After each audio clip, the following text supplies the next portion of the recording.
Thanks, friend. In the Bible, there's this great story that we didn't print for you today because it was a story that was spoken and shared in spoken word, which we are also called to do with the stories of the Bible.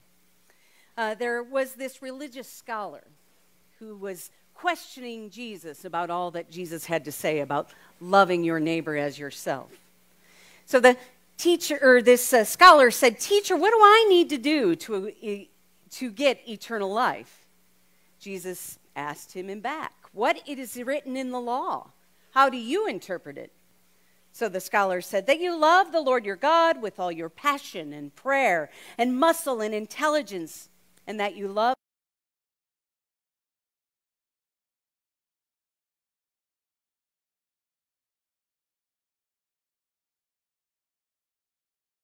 as scholars often do." He said, "And how would you, dear Jesus, define neighbor?" Jesus went on to tell his story that perhaps you have heard from the time you were a little one. He said, "There once was a man traveling from Jerusalem to Jericho. On the way, he was attacked by robbers. They took his clothes, they beat him up, and went off, leaving him half dead. Luckily, a priest was on his way down the same road, and when he saw the man, he angled across to the other side of the road. Then a Levite, another religious man, showed up. He also avoided the injured man. Now a Samaritan, traveling the road, came to him. When he saw the man's condition, his heart went out to that man. He gave the man some initial first aid. He disinfected and bandaged his wounds. Then he lifted the man, onto his donkey and led him to an inn. They made him comfortable there. And in the morning, the man took out his American Express, and he gave it to the innkeeper, and he said, "Hey, would you do me a favor and take good care of this guy? If it costs more, put it on my bill. I'll pay you back." So Jesus said,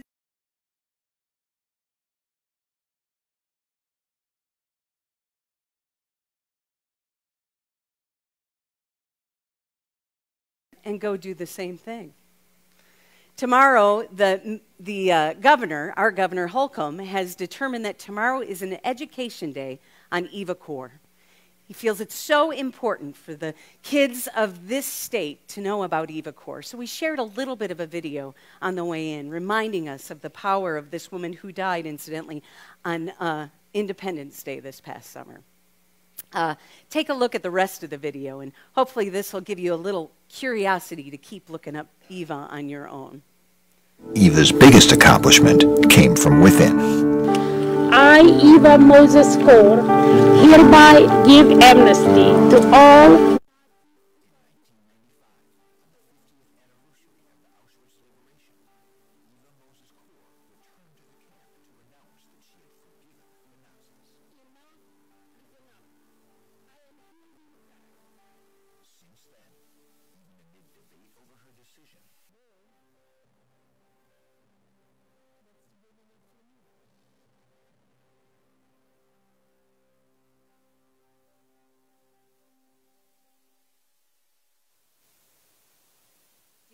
Turn to the person next to you and say, "I'm not an ordinary kid.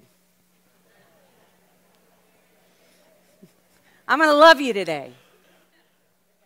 Say it again. "I'm not an ordinary kid, Michael Clark. I'm going to love you today." I am not an ordinary kid. So I shared with a friend of mine who's an Anglican priest that we were using the Good Samaritan story today. And she's just a dear friend who is actually retired, but most weekends she can be found as a pulpit filler. A pulpit filler is somebody who fills in when the minister's going to be gone. And most weeks you can find her anywhere from Shelbyville to Sheridan. She's on the road and making her way to some pulpit to bring the message to folks that she doesn't even know. It's a pretty incredible gift. She said that one time she was on her way and saw, as she was going on her way, the car in front of her kind of went off the embankment, kind of make its way up around, did a little spin. And by the time she got there, she noticed that the guy was standing outside of his car trying to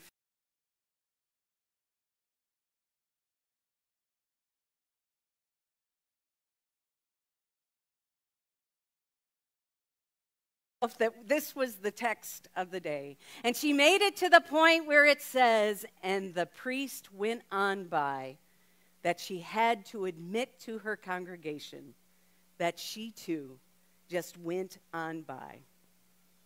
It is that story that helped me leave the house today about 15 minutes early. And I watched closely because I was going to be there. If there was a neighbor in need, I was going to walk the talk. I was ready to show mercy. I was ready for a neighbor in need. It wasn't until last week that I was reminded that the night before Martin Luther King was assassinated, he preached this very text. The Good Samaritan text, he preached it. He preached it in Memphis, Tennessee.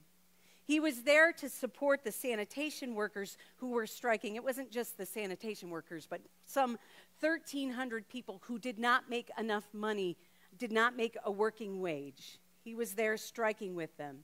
And as he did in all of these situations, he ensured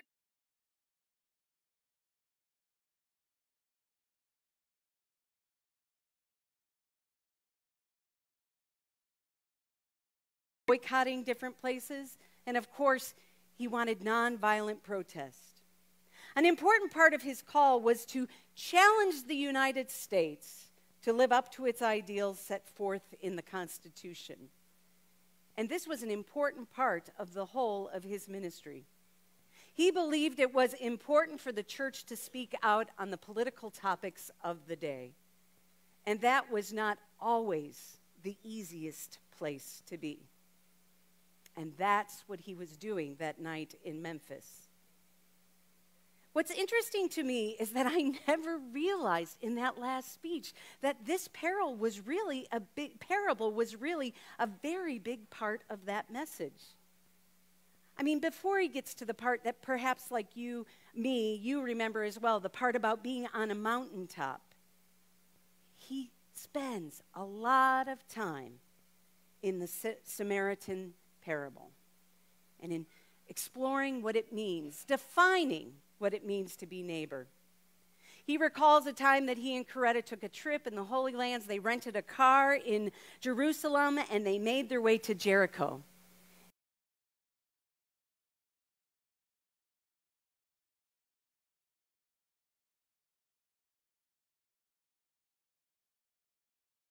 In our lives has some tricky turns and curves, and sometimes when we take those curves, we just don't know what's ahead of us. And when we don't know what's ahead of us, we need to take this journey with faith. And as people of faith, we need to be aware of ourselves, our own needs, our own desires, but we also need to be aware of the world around us and our neighbors. Jesus makes it clear in the parable that we are to show others mercy as we would show ourselves mercy, to love our neighbor as ourselves. King noted it as well 2,000 years later. We now note it today, some 50 years after King. And I have to say, the Good Samaritan story continues to live in such a way that we always have a lesson to learn. It is our job to show mercy first in this world. See, the problem with the priest and the Levite is that they were finding ways to take care of themselves first. They had rules that they were to follow.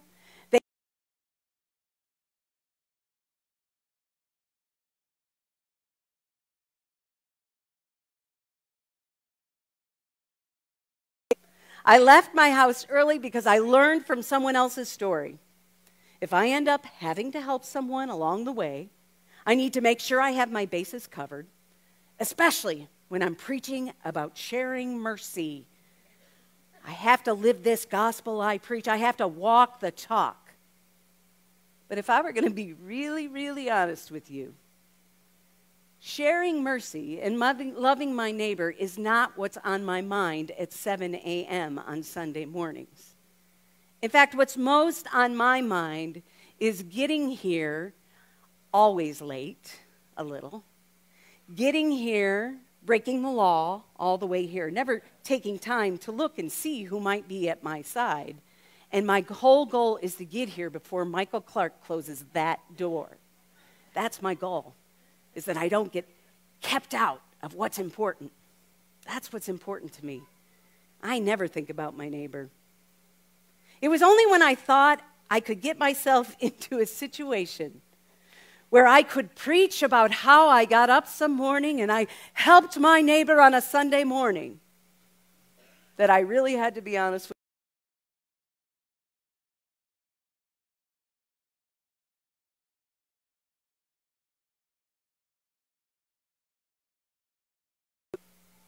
King knew that that's how I behaved. King knew that's how you behaved. Jesus knew that's how we all behaved. King suggests that this parable is not teaching us about our neighbor second, but teaching us about putting our neighbor first. It's something that he calls a dangerous unselfishness. Write that down. A dangerous unselfishness. King says that's what we're being called to.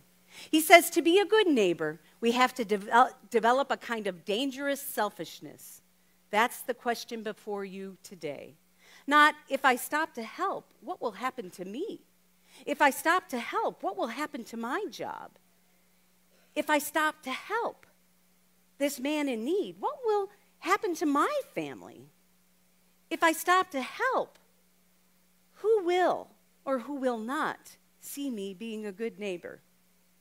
King says, that's not what this is about.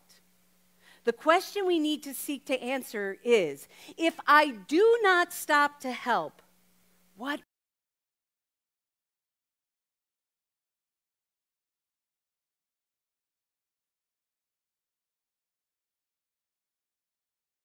this country and to this world? We know now, sitting here, that King indeed practiced a dangerous unselfishness. He put himself at odds with the nation. Remember, last week we talked about it. He put himself at odds with the president, and 75% of the nation did not like him and what he was doing. He had so much concern about his neighbor that he forgot about himself and what he was losing. He forgot that in going at odds with the president, he would not be able to get political gain for his position.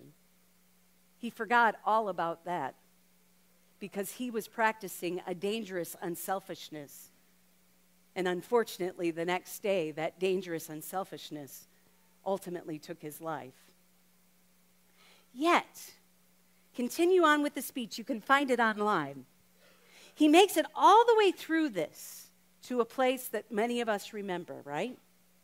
He says, when we live our lives this way, we can make it to the mountaintop. We can make it to the mountaintop.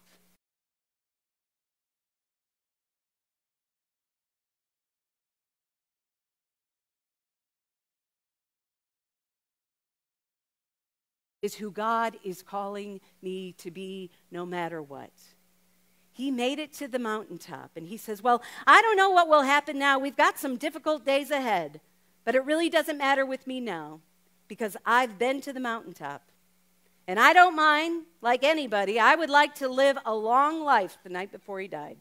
Longevity has its place, but I'm not concerned with that now. I just want to do God's will.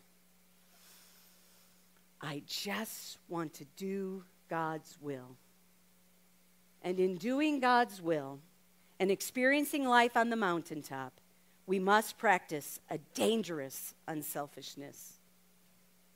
This is the parable of dangerous unselfishness. Putting the needs of another before our own. In doing so, we experience what it means to live in God's will. I don't know about you, but that feels a little counterculture to me today. We are not a world where we start thinking, what can I do for you before we think of ourselves? Most of us are pretty worried about what's in this for me.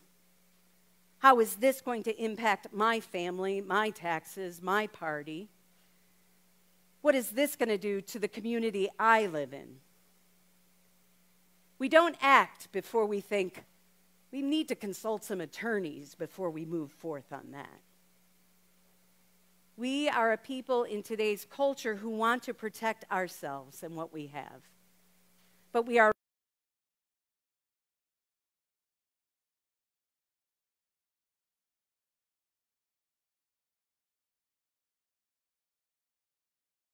that comes vulnerability. And with that comes the possibility that I might have to give in ways that I don't really like very much. In that comes that I might get hurt. But the payoff's phenomenal. Because when we're doing God's will, we get to look at life from the mountaintop. We get to experience what God truly has called us to be. And those are people who think of their neighbor before they think of themselves. As I mentioned at the beginning of the sermon, Governor Holcomb declared tomorrow Eva Moses Core Day in schools. So your kids and the kids in your neighborhood will be learning all about Eva. As mentioned in that video, and it's worth mentioning again, at the age of 10, her and her sister Miriam were taken to Auschwitz, where Mengele used them in medical experiments. The girls and other twins suffered at his hands for about 9 months. Now, we think when they were liberated, that was it, right? Well, Eva and her sister returned to their home only to find that they were the only 2 living survivors in their household. At the age of 11 years old, this happened to Eva and Miriam. She went on to live her life, to get educated, and she went on to marry a guy who moved her to heaven in Terre Haute, Indiana. And for years, she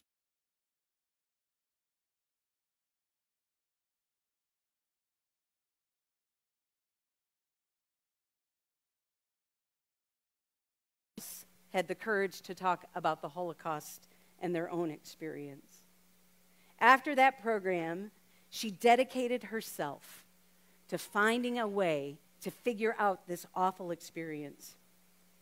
After so many years, she was able to reach out and connect with other twins and other people who had had the similar experience as her and her sister.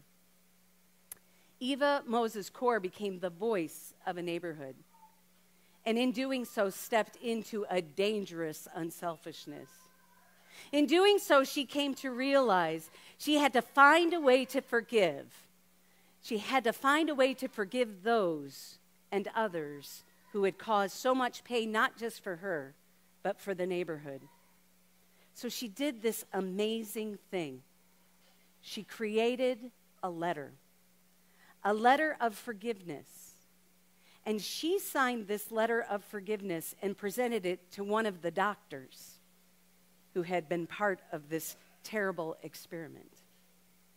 She befriended the doctor who was part of her pain.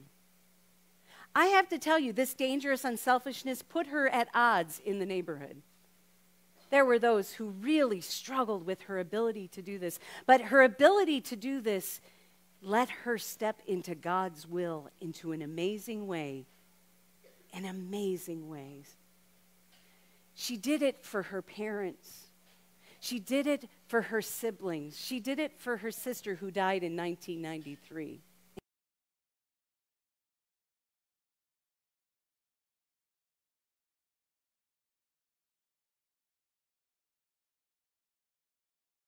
And the only way to do that was to figure out how to forgive. For most of us, forgiveness is a difficult task. We want reparation.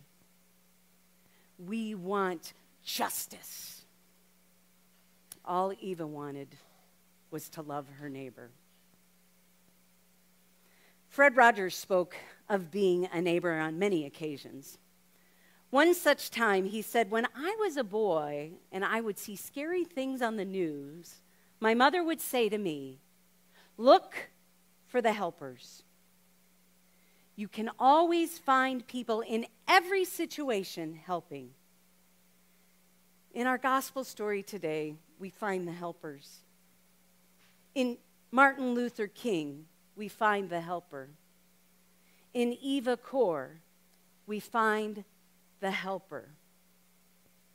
In these stories, we find the man who did not pass on the other side. Today's world, my friend, is in need of some helpers. It's in need of those of us who are willing to step into the problems, to be present with those in need, to be with those who have been harmed by this world and the cruelty of this world. We need helpers. Do you see yourself as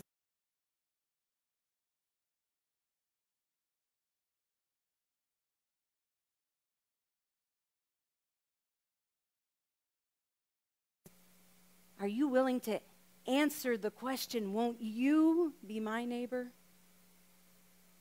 Mr. Rogers reminds us, we live in a world in which we need to share responsibility. It's easy to say, that's not my child. That's not my community. That's not part of my world.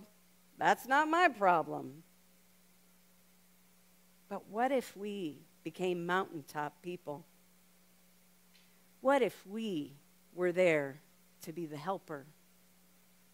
What if we went counterculture and had a willingness to practice a dangerous unselfishness? Fred, King, Eva, Jesus, all believed there was a way. Fred Rogers put it this way. He said, there are 3 ways that you can find success in loving your neighbor. The first way is to be kind. The second way is to be kind. The third and most important way is to be kind. That's something we're all capable of. Amen.